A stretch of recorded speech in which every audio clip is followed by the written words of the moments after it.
Hello friends, welcome to my YouTube channel Commercians. आज का हमारा टॉपिक है प्रोमिसरी नोट्स।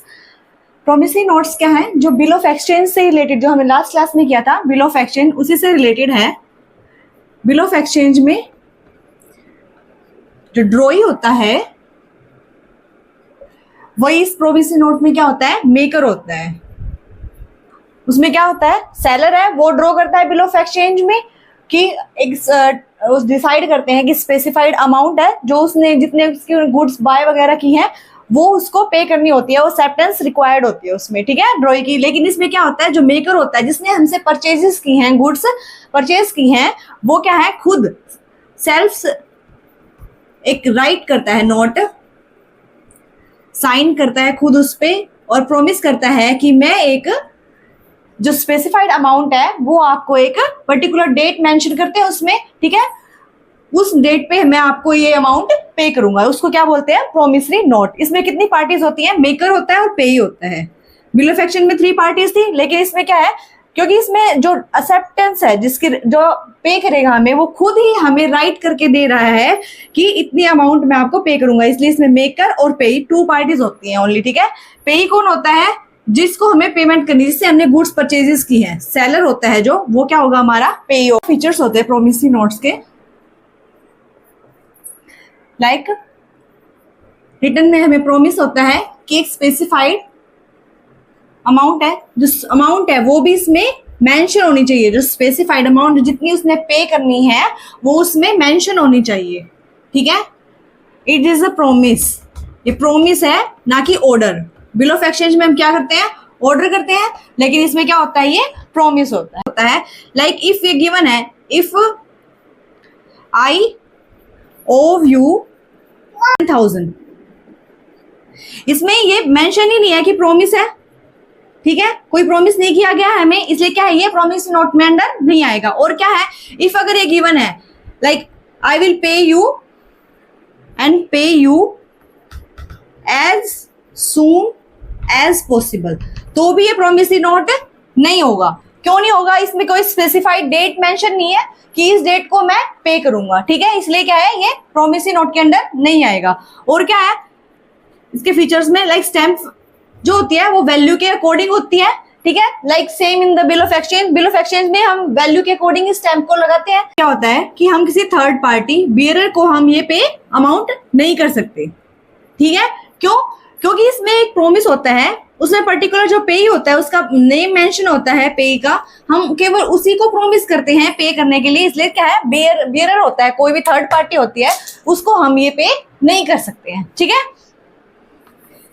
अब आता है जो डेज ऑफ ग्रेस है, वो हम कैसे कैलकुलेट करते हैं, ठीक है। पहले तो डेज ऑफ ग्रेस होते क्या है? Days of grace, maturity date और डेज ऑफ ग्रेस क्या होता है? फर्स्टली है मैच्योरिटी डेट। मैच्योरिटी डेट क्या होती है? जिस डेट को हमें अमाउंट पे करनी है, जो उस पे मेंशन है, जो ड्रॉई को पे करनी होती है, ठीक है, उसको क्या बोलते हैं? मैच्योरिटी डेट और due date, due date of the bill, ठीक है। जिस डेट को हमें पेमेंट करनी है या हमें पेमेंट रिसीव होनी है, उस डेट को क्या बोलते हैं हम? ड्यू डेट और मैच्योरिटी डेट। अब डेज ऑफ ग्रेस क्या होते हैं? जो भी हमारी मैच्योरिटी डेट होती है उसमें 3 डेज ऐड करते हैं हम। ये करने ही होते हैं हमें 3 डेज ऐड। जो भी हमारी मैच्योरिटी डेट निकालते हैं उस टाइम पे, उसमें 3 डेज ऐड करते हैं, उनको क्या बोलते हैं? डेज ऑफ ग्रेस बोलते हैं। लाइक हमने 1 जैन को पेमेंट, 1 जैन को हमने कोई बिल ऑफ एक्सचेंज है वो ड्रॉ किया है, 1 जैन को फॉर 1 मंथ के लिए ड्रॉ किया है, तो हमारी मैच्योरिटी डेट क्या होगी? 3 Feb, ठीक है। 3 Feb हमारी क्या होगी? 1 मंथ के बिल ऑफ एक्सचेंज की मैच्योरिटी डेट, ठीक है। क्योंकि 31 जैन होगा 1 मंथ, उसमें प्लस 3 डेज ऐड करते हैं, वो क्या होंगे? हमारे डेज ऑफ ग्रेस। क्लियर है? कई बार क्या होता है कि कोई भी पब्लिक हॉलीडे आ जाता है, लाइक 26 जनवरी आ गया, डे पेमेंट करनी थी जिस दिन 26 जैन है, वो रिपब्लिक डे होता है, पब्लिक हॉलीडे होता है, तो उससे क्या होगा, 1 डे अर्लियर क्या होगा, हमारा मैच्योरिटी डेट मानी जाएगी, 1 डे अर्लियर। ठीक है, इफ कोई पब्लिक हॉलीडे है उससे तो 1 डे हम पहले कैलकुलेट कर सकते हैं कि कब आने वाली है, लेकिन इफ अगर इमरजेंसी हॉलीडे डिक्लेयर कर दिया है, emergency holiday in case like हमें पेमेंट करनी थी, कोई भी डेट लगा लो, 5th ऑफ अप्रैल को, लाइक 5th ऑफ अप्रैल को पब्लिक हॉलीडे डिक्लेयर कर दिया, तो उससे नेक्स्ट डे जो नेक्स्ट डे होगा वो क्या होगा, हमारा ड्यू डेट होगी वो हमारी। ठीक है, इस तरह से हम अपनी कैलकुलेट करते हैं अपनी ड्यू डेट। अब इससे रिलेटेड एक दो सम कर लेते हैं, तब क्लियर हो जाएगा आपको। मैं सम गिवन है, 1 जन को हमारा बिल गिवन है 2 मंथ्स के लिए, तो 1 मार्च को इसकी क्या होगी, ड्यू डेट होगी, प्लस 3 डेज ग्रेस के, तो 4 मार्च है वो क्या होगी, हमारी ड्यू डेट होगी। ठीक है, नेक्स्ट है 28 जनवरी फॉर 1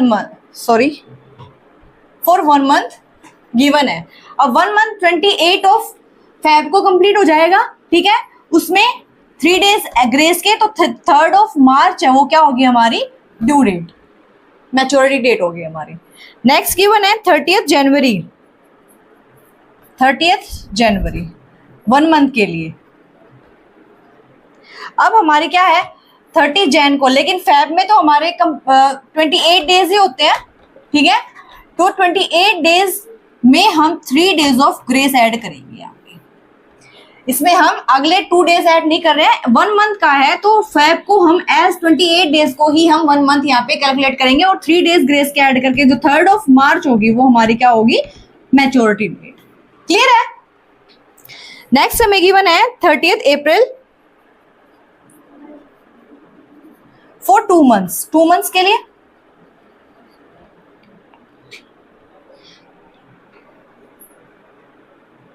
अब 2 मंथ्स हमारे जुलाई में कंप्लीट होंगे जाके, तो 3 जुलाई हमारी क्या होगी, ड्यू डेट। नेक्स्ट है 28 दिसंबर 2 मंथ्स के लिए, 28 दिसंबर फॉर 2 मंथ्स। अब 28 फेब को ये 2 मंथ्स कंप्लीट होंगे हमारे, हो गए कि अब 28 डेज में आपने 3 डेज ऐड क्यों नहीं किए। ठीक है, क्योंकि ये क्या है 2015 लिखा है मैंने यहाँ पे, ये 2016 है जो, वो क्या होगा, एक लीप ईयर होगा। लीप ईयर में फेब में कितने डेज होंगे, 29।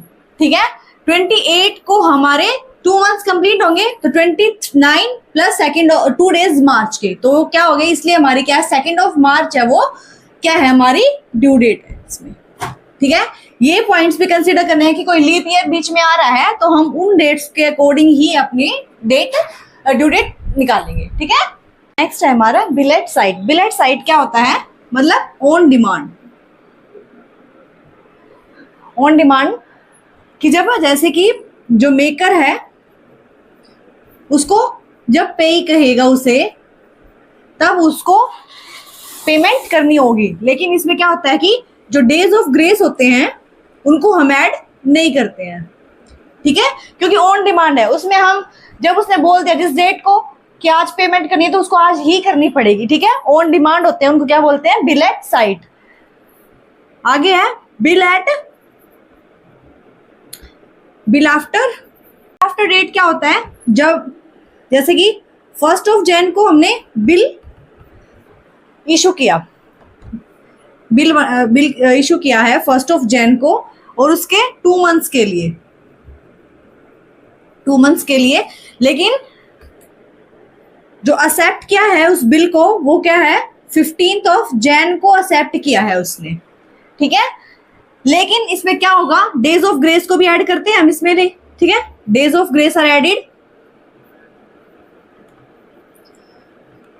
After date. का मतलब होता है कि जिस डेट को हमने इशू किया है उसके अकॉर्डिंग ही हम अपनी क्या है मैच्योरिटी डेट को कैलकुलेट करेंगे। ठीक है, इसमें हमारी मैच्योरिटी डेट क्या होगी, 4 मार्च। ठीक है, 4 मार्च को हमारी क्या होगी, ड्यू डेट। लेकिन एक आता है bill after site. Bill after site का मतलब होता है एक्सेप्टेंस के बाद, जब बिल को एक्सेप्ट कर लिया गया है उसके बाद हम मानते हैं, जो हमारी ड्यू डेट है उसके बाद हम कैलकुलेट करते हैं कि जितने मंथ्स के लिए हमें वो बिल इशू किया गया है। ठीक है, इसमें कैसे होता है, लाइक 1 जैन को हमने इशू किया है, 2 मंथ्स का टाइम है, लेकिन एक्सेप्ट 15 जैन को है, सेम इसका करते हैं साइट के वाला। उसमें अब हमारी ड्यू डेट क्या होगी, उसमें हमारी ड्यू होगी 18 मार्च। 15 मार्च तक हमारे 2 मंथ्स होंगे और 3 डेज ग्रे हैं, वो उनको हम ऐड करते हैं इसलिए। लेकिन आफ्टर साइट मतलब जब एक्सेप्ट कर लिया जाता है उसके बाद हम उसकी डेट को कैलकुलेट करते हैं। ठीक है, बिल आफ्टर साइट में क्या होगा, एक्सेप्ट करने के बाद हम कैलकुलेट करते हैं, लेकिन आफ्टर डेट में हम जिस डेट को इशू किया गया है, आफ्टर डेट मतलब जिस डेट को हमने इशू किया है उसके बाद हम अपनी ड्यू डेट को कैलकुलेट करेंगे। ठीक है, क्लियर है। अब आता है जो बिल्स है हमारे, उनका अकाउंटिंग ट्रीटमेंट हम कैसे करते हैं। ठीक है, जो बीआर होता है और बीपी, बीआर का मतलब बिल्स रिसीवेबल, किसके लिए होगा, ड्रोअर के लिए बिल्स रिसीवेबल होगा, उसको अमाउंट रिसीव होनी है, और ड्रॉई के लिए क्या होगा, जिसको पे करना है उसके लिए बिल्स पेएबल। ठीक है, फॉर ड्रॉई। अब इसको हम कैसे अकाउंट में रिकॉर्ड करते हैं, 4 टर्म्स में रिकॉर्ड करते हैं। देख, फर्स्ट है हमारा कि वो कब तक रखता है, till the date of maturity, maturity की डेट तक अपने पास रखता है जो ड्रॉअर है। ठीक है, till the date of maturity. Second है वो बैंक से डिस्काउंट करवा लेता है, डिस्काउंट फ्रॉम बैंक। नेक्स्ट है एंडोर्स करता है किसी थर्ड पार्टी को, किसी और को हमें हमारे बेसिस पे हमें पेमेंट करने की बजाय किसी और को हमारी जगह पेमेंट करेगा, तो उसको क्या बोलते हैं, एंडोर्समेंट, थर्ड पार्टी को। ठीक है, नेक्स्ट है फोर्थ होगा हमारा बैंक को कलेक्शन के लिए भेजता है, कि बैंक उसके बिहाफ पे उस पेमेंट को कलेक्ट करेगा। ठीक है, इस तरह से 4 पार्ट्स में हम इसको अकाउंट्स में ट्रीटमेंट करते हैं। फर्स्ट हम करेंगे कि मैच्योरिटी डेट तक अगर वो ड्रॉअर है वो अपने पास रखता है बिल को, तो उसके लिए क्या अकाउंटिंग ट्रीटमेंट होगा, फर्स्ट हम ये करेंगे। ठीक है,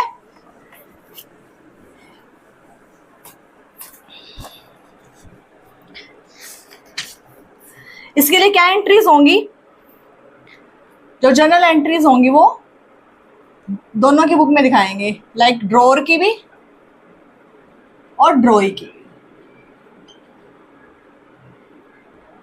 ठीक है, व्हेन गुड्स जब सोल्ड करते हैं, व्हेन गुड्स आर सोल्ड,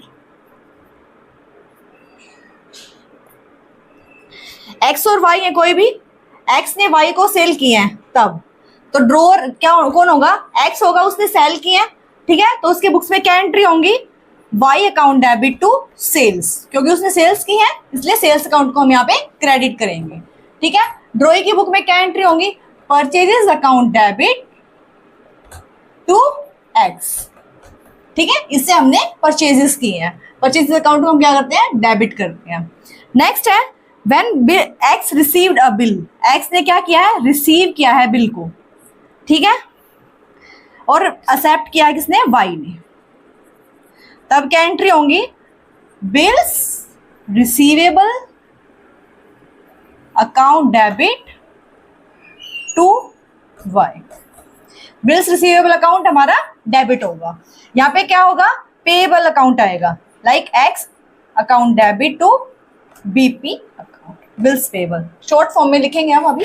ठीक है ना। नेक्स्ट आता है हमारा जब मैच्योरिटी डेट पे उसको अमाउंट पे करनी है, तब कैसे करेंगे, एक्स को अमाउंट क्या है, रिसीव होनी है, इसलिए इसका क्या अकाउंट होगा, bank account debit to bills receivable account. ठीक है, इसमें उल्टा हो जाएगा, bills payable account debit to bank account. ठीक है, यहाँ पे हमारे पास जो पेमेंट रिसीव होगी हमें हमारे बैंक के थ्रू, कैश में हम यहाँ पे रिकॉर्ड नहीं करते, क्योंकि बैंक में ही हमारा जो जैसे लाइक हमारे अकाउंट में हम मानते हैं कि जो हमारे अकाउंट में है जो अमाउंट वो ट्रांसफर कर देता है बैंक। ठीक है, इसलिए हम कैश अकाउंट को यहाँ पे इंक्लूड नहीं करते हैं, बैंक अकाउंट को ही कंसिडर करते हैं। ठीक है, ये हमारी बिल्स जब मैच्योरिटी डेट तक अपने पास रखता है उसकी एंट्रीज है, मैच्योरिटी डेट तक। ठीक है, फर्स्ट हम सेल्स की एंट्री करते हैं कि उसने सेल्स की है, गुड सेल की है। उसके बाद हम बिल्स की एंट्री करते हैं कि उसको रिसीव हुआ है, वाई से रिसीव हुआ है। ठीक है, उसके बाद अमाउंट रिसीव की करते हैं कि मैच्योरिटी डेट पे वो कैसे एंट्री करते हैं उसकी। ठीक है, अब क्या है, इससे रिलेटेड एक सम कर लेते हैं हम, उससे आपको क्लैरिटी हो जाएगी थोड़ी। ठीक है, उसमें क्या है कि Arun sold goods to Sunil, Arun ने सेल किया है सुनील को 30,000 की goods.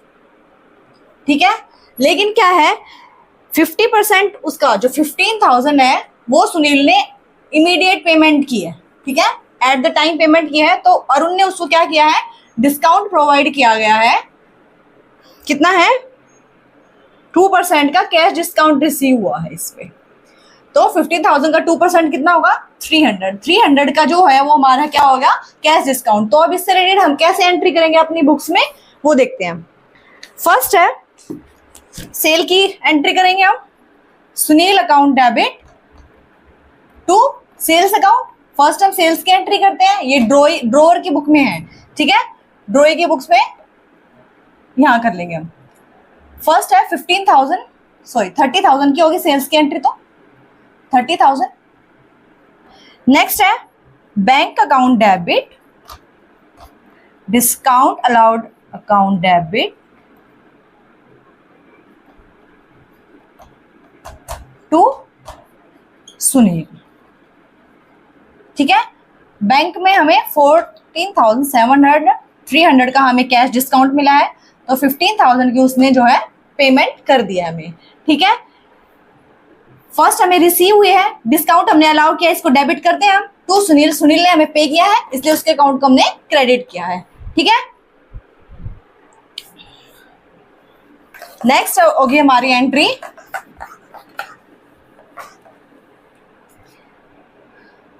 Bills receivable debit to Sunil. अब सुनील ने कितने का हमें बिल राइट करके दिया है, जो रिमेनिंग अमाउंट है उसका 15,000 का उसने हमें बिल इशू किया है। ठीक है, नेक्स्ट एंट्री होगी जब बिल को हम रिसीव होगा मैच्योरिटी डेट पे, तो bank account debit to BR account, bills receivable account. ठीक है, 15,000 से ये एंट्री होगी। ठीक है, इस तरह से हम एंट्री करते हैं अपनी बुक्स में। और ड्रॉइंग की बुक्स में क्या होगा, फर्स्ट हमारी क्या होगी, परचेजेस की एंट्री होगी, तो purchases account debit to Arun 30,000 से।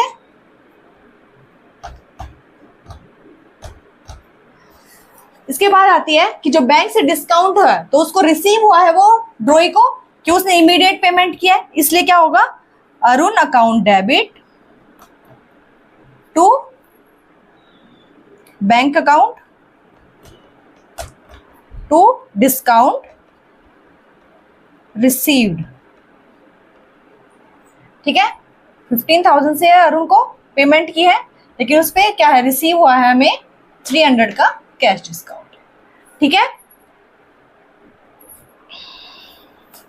इसके बाद है अरुण ने बिल इशू किया है जो, तो बिल्स पेबल की जो एंट्री होगी वो क्या होगी,